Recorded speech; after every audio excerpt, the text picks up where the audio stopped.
শুরুতেই শোক সংবাদ। চলে গেলেন গ্র্যান্ডমাস্টার জিয়াউর রহমান। শুক্রবার জাতীয় দাবা প্রতিযোগিতা চলাকালীন হৃদরোগে আক্রান্ত হন তিনি। এরপর হাসপাতালে নিয়ে যাওয়া হলে চিকিৎসকরা মৃত ঘোষণা করেন। গ্র্যান্ডমাস্টার জিয়ার আকস্মিক মৃত্যুতে শোকের ছায়া নেমেছে দেশের ক্রীড়াঙ্গনে।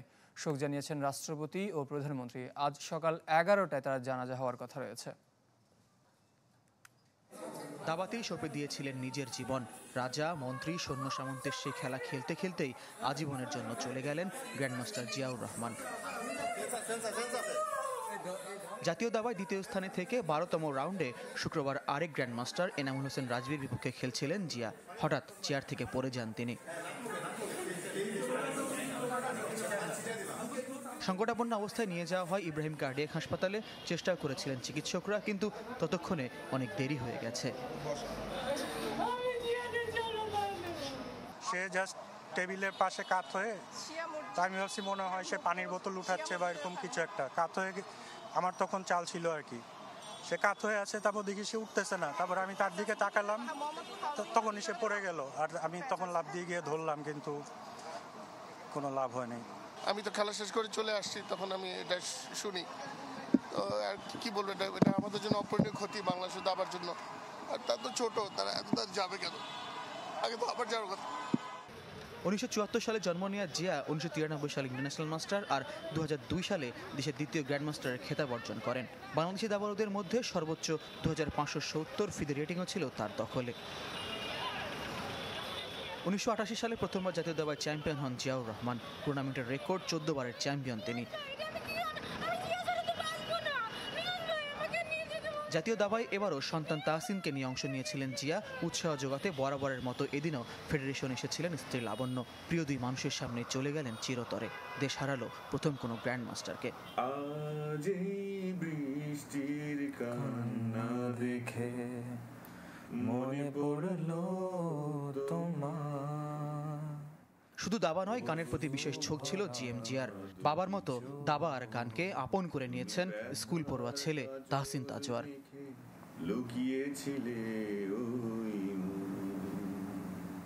ফয়জুল ইসলাম, চ্যানেল 24, ঢাকা। পাখা মেলে দিয়েছো তুমি। এদিকে ব্রেন স্ট্রোক করে হাসপাতালের সাবেক ক্রিকেটার ও জাতীয় দলের লজিস্টিক ম্যানেজার নাফিস ইকবাল। শুক্রবার চট্টগ্রামে নিজ বাসায় ব্রেন স্ট্রোকে আক্রান্ত হন নাফিস। পরে এয়ার অ্যাম্বুলেন্সে ঢাকায় নিয়ে আসা হয় তাকে। বিসিবির চিকিৎসকরাও তাকে পর্যবেক্ষণে রেখেছেন, তবে আপাতত ঝুঁকিমুক্ত আছেন বলে জানিয়েছে ক্রিকেট বোর্ড। টি-20 বিশ্বকাপেও বাংলাদেশ দলের লজিস্টিক ম্যানেজারের দায়িত্ব পালন করেন তিনি। টাইগারদের হয়ে 11 টেস্ট ও 16 ওয়ানডে খেলেছেন নাফিস ইকবাল।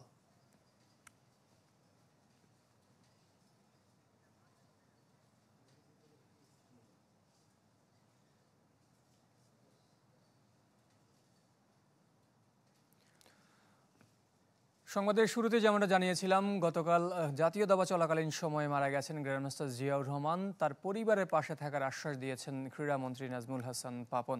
শুক্রবার রাতে প্রয়াত জিয়ার মোহাম্মদপুরের বাসায় গিয়ে পরিবারের সদস্যদের প্রতি সান্ত্বনা দেন মন্ত্রী। বলেন, গ্র্যান্ডমাস্টারের বিদায় শুধু দাবা নয়, দেশেরই ক্ষতি। এটা একটা অপূরণীয় ক্ষতি দেশের জন্য, দাবার জন্য তো অবশ্যই। তার পরিবারের সাথে কথা হয়েছে।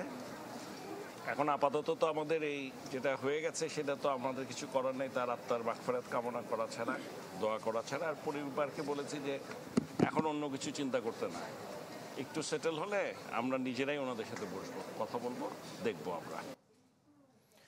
এবার ক্রিকেটের খবর। টি-20তে সুফল পেতে দরকার কার্যকর পদক্ষেপ, জানিয়েছেন সাবেক প্রধান নির্বাচক মিনহাজুল আবেদিন নান্নু। ঘরোয়া ক্রিকেট কাঠামোর উন্নতির পরামর্শ দিয়েছেন তিনি।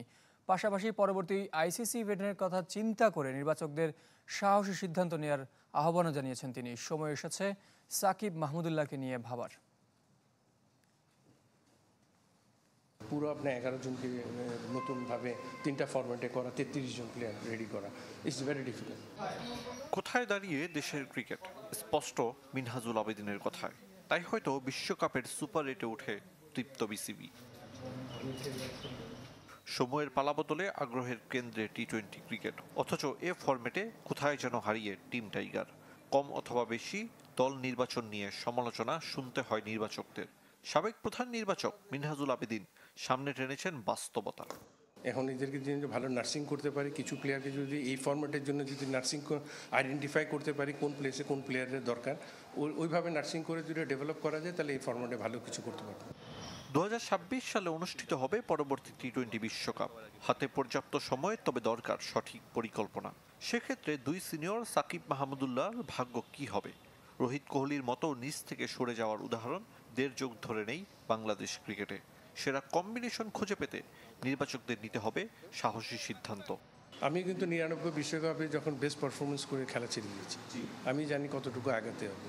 সিলেকশন প্যানেল এটা মনে করবে কোন প্লেয়ারকে নিয়ে আগানো যাবে, কোন প্লেয়ারকে সামনের দিকে আমরা খেলাতে পারবো, সব কিছু চিন্তা করার সিদ্ধান্তটা কিন্তু সিলেকশন প্যানেলকে নিতে হবে। প্রশ্ন আছে ঘরোয়া লিগের মান নিয়ে। আম্পায়ারিংয়ে উন্নতি করলেও পরিলক্ষিত প্রতিযোগিতার অভাব। কারণ আমাদের ডোমেস্টিক স্ট্রাকচার বলেন, আমাদের ফার্স্ট ক্লাস স্ট্রাকচার বলেন, এখনও পুরোপুরি আপ টু দ্য মার্ক না। এটা আমাদেরকে এক কথায় বিশ্বাস করতে হবে। টি-20 ফরম্যাটে যদি নাম্বার অফ ম্যাচেস যদি আমরা বাড়াতে না পারি, প্লেয়ারদের জন্য এই ফরম্যাটের জন্য যদি তৈরি করতে না পারি, ইটস ভেরি ডিফিকাল্ট এই এরিনায় ভালো করা। হেড কোচ হাতুড়ুকে ব্যর্থ বলতে নারাজ সাবেক প্রধান নির্বাচক। চ্যাম্পিয়ন্স ট্রফিতে তার উপর ভরসা রাখছেন মিনহাজুল আবেদিন। আরিফুল ইসলাম, চ্যানেল 24, ঢাকা। দায়িত্ব নিয়ে যুব ক্রিকেটারদের সাথে কাজ শুরু করেছেন কোচ নাভিদ নেওয়াজ। শুক্রবার মিরপুরের ইনডোরে অনূর্ধ্ব-19 ক্রিকেটারদের সাথে পরিচিত হন এই লঙ্কান কোচ। 2026 যুব বিশ্বকাপের জন্য নিজের পরিকল্পনার কথা জানান তিনি। প্রাথমিকভাবে 39 জন ক্রিকেটার নিয়ে কাজ শুরু করেছেন তিনি। পরবর্তীতে স্কোয়াড ছোট করে এইচপির সাথে একাধিক ম্যাচ খেলার কথা রয়েছে। চলতি বছর শেষ দিকে আরব আমিরাতের সাথে হোম সিরিজ খেলবে অনূর্ধ্ব-19 দল। জুবা টাইগারদের জন্য 2025 সালে একাধিক অ্যাওয়ে সিরিজের পরিকল্পনা করেছে বিসিবি।